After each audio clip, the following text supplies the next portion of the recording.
Hello, this is David with entry number 1077, I think, or something like that. Oh, it is nicer today. Actually, it's not freakishly cold as it has been the last few days. Oop, I'm not gonna do that. Here we go. So let the camera just adjust. There we go. So I wanted to talk about something serious today. Not serious, but something that I had a okay. Rewind. I had an emotional reaction in one of my classes, and I wanted to kind of share that experience in this entry. And basically, okay, sorry about that. That's my neighbor. Um, I have, I have, I teach at some pretty high-end places, businesses. Not to say that I'm, a high-end teacher. I just teach at high-end places. And one of these guys, I'm not gonna give out a lot of details because about or specific details, but one of these places is a pretty big company here in Japan, and it's I teach a certain student who is who is what would I say? He's a R&D guy, so he's very smart. I would say brilliant, and he really is he's in his late 30s or maybe early 40s. He kind of past the age of having kids. He's not married, lives in the company housing. I'm sure he saved a bundle, but he's he's a sad guy. And last Thursday, we were in class, and we was just him and I because the other students were all busy, and we just started talking about his hobbies, and he said he had none, and we started talking about you know what he likes to do, and he said he doesn't ever like to leave his house, and I could I could kind of see him start to get emotional, and who wouldn't, right? Who wouldn't when you're admitting to these things or at least saying them out loud? And then I asked him because I wanted to change the subject, and I was curious what was his major or what was his study in graduate school. And he said, "Oh, I was a micro.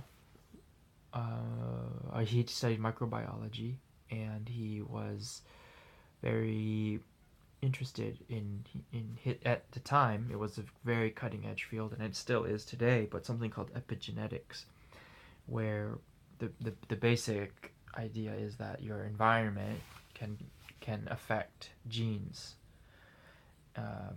your genes, and I just casually asked him, like what did you study, or like what did you do your research paper on? And he proceeded to tell me for the next 20 minutes.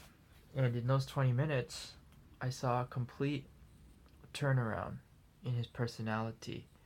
I saw a completely different person emerge from his character, from his seat. And it was truly a beautiful thing to watch, a beautiful thing to witness. And in that beauty, there was a deep, deep, deep sadness in in in my kind of seeing how ground down and how suppressed his life had become. And he's done, and he feels like, later we talked a little more about his situation, and he said, like, I can't quit because I'm at an age where I can't pivot. Well, he feels like he can't pivot.